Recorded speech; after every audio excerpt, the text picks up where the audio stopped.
the SOUNDPEATS Space. Build quality, it's pretty good. I would say it's no worse than my Bose Quiet Comfort series. Actually, like it almost feels a little bit better, a little more comfortable at the very least. Decent amount of swivel there, little bit of swivel the other way. Pads are very cushy. They do get a little bit warm, but that's all, that's a lot of headphones, yeah, but very comfortable. Very comfortable. The plastic is a good feeling plastic. Here, your imagination.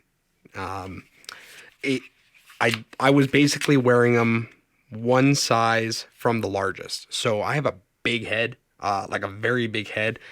Um, these almost didn't fit me. They fit me comfortably. But if you have a bigger head than me, and like I wear like larger hats. Like I'm thinking extra large. I don't know what my hat size is, but I got a big head.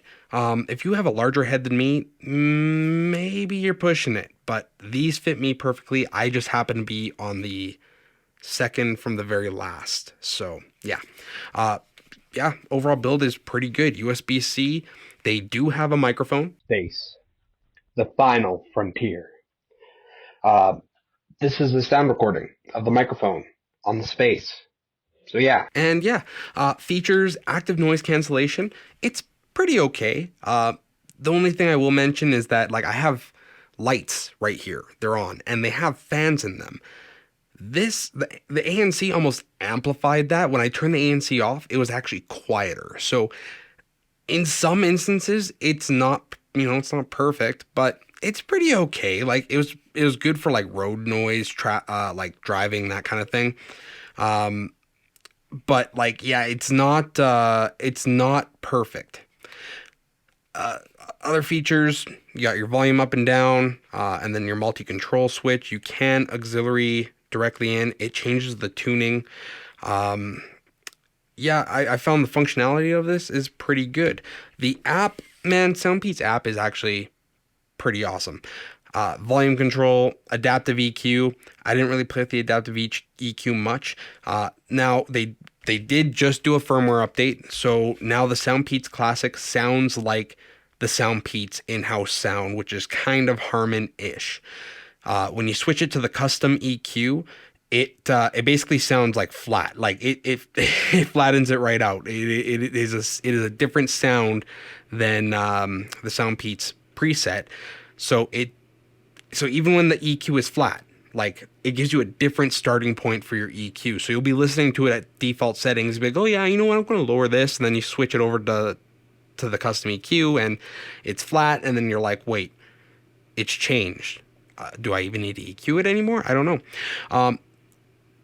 As you can see here, I was having some fun. I was just boosting the heck out of the bass, lowering everything else, and I was just having a good time.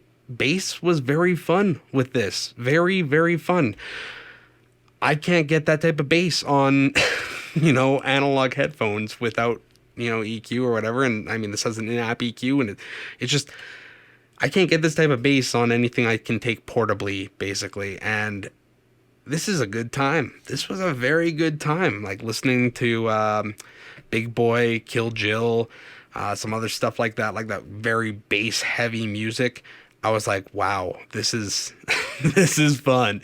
This is a lot of fun. Listen to some like older tunes and stuff. It almost sounds like a remaster. It's nuts.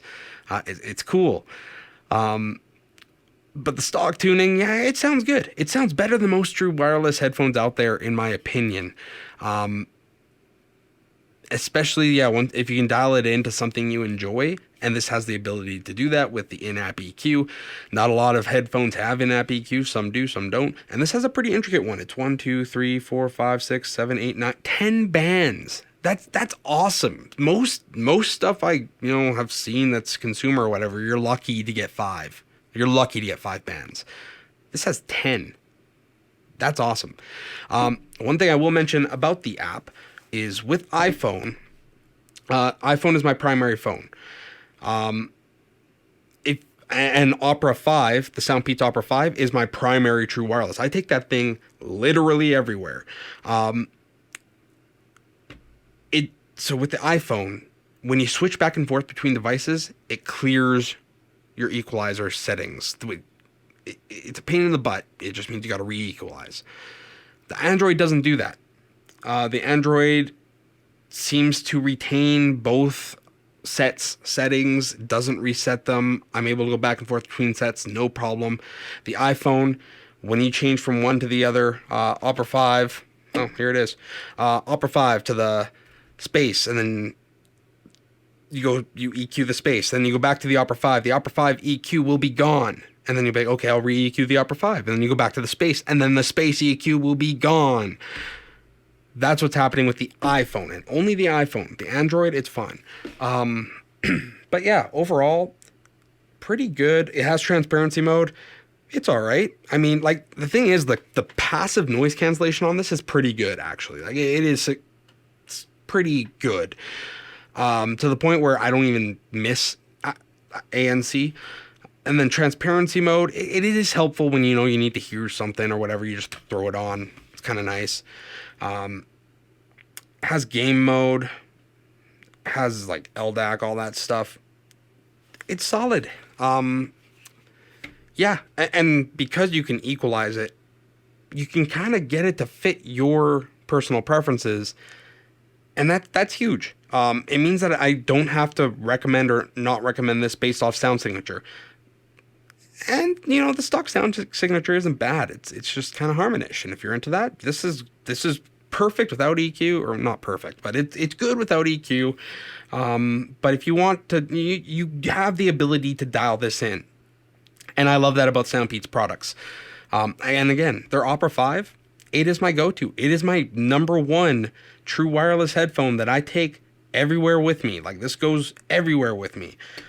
So does the Meteor. Both those go with, like, because sometimes you want true wireless, sometimes you want wire. I like a selection. I bring 4 different things to work. Meteor, and then 3 different true wirelesses. I digress. The space. Do I recommend it? Yes. I actually like this. Given, the price is competitive.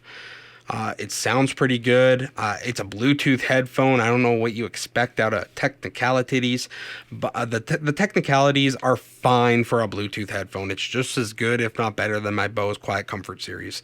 So, yeah, I think these are fun. These are enjoyable. I'm having a good time with the bass. I'm actually going to listen to them some more and just rock out to bass music. For other genres, I enjoyed it for some rock. I enjoyed it for some pop, whatever. But honestly, what I'm having the most fun with is cranking the heck out of the bass, lowering everything else, and just finding stupid bass tracks. That's what I'm having a lot of fun doing with these. So yeah, I like them. SOUNDPEATS makes good stuff. I don't know if I've ever tried a SOUNDPEATS product I don't like. Yeah, everything I've tried, it has utility for me. Like, even if I didn't love the sound, I was like, oh, I could use this because it's different and I need that. Or it's been good. SOUNDPEATS is a pretty safe brand to choose. And my only complaint is that with the iPhone, and you have more than one SOUNDPEATS going on, you do have that glitch. That's my only complaint about SOUNDPEATS. I love SOUNDPEATS. So yeah, this is great. If you have any questions for me about them, leave them in the comments down below. The battery life's amazing. I'll just mention that really quick. Insane battery life. I don't know the hours. It's over 100, I think. It's wild. Battery life is awesome. But yeah, if you have any questions for me, leave them in the comments down below. Like, comment, subscribe, and until next time,